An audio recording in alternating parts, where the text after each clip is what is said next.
I have a lot of respect for that junior class, now our senior class, because they didn't choose the things that I do. They didn't sit there and say, I want to go play for Matt Rule, I want to go play for Phil Snow. I sat there in everyone else's homes and said, hey, this is what it's going to be like. Please come, and they chose it. This year's senior class, they've had it thrust upon them, and so I'm their third coach. Matt Rule came to Waco 3 years ago to rebuild the Baylor football program. Thanks for sticking around for Sports Tonight. I'm Brooke Bednarz. From day one, he's been preaching trust the process. And as the Bears embark on another season under Rule, there's no excuses. They'll look to win with discipline on and off the field.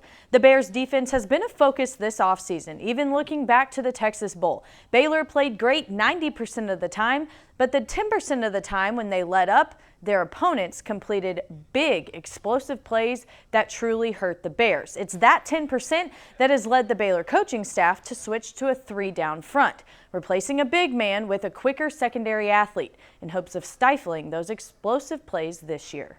We take a big off and just put another skill player on, have more speed on the field, just to kind of help eliminate some of those big plays, those big runs and stuff like that. Have another linebacker see some things that, the other three might not see. So I think it's a good look for us. People have been stopping the run game with that. It just comes down to good players. If you have good players, if Lynch and Lockhart can make play, can two-gap and make plays, then you can play defense all day. If they can't, and we feel like they can. So we just felt like it was the best way to put our guys in position, and they know it, so it's not like they're learning something new. Some subtle nuances that we've added, but feel good about where we're headed, and I think it'll be hopefully be a good thing for us. And we always know we can just kind of roll back into 4 down in a second's notice, and our kids know that, so yeah, I think we're in a good spot.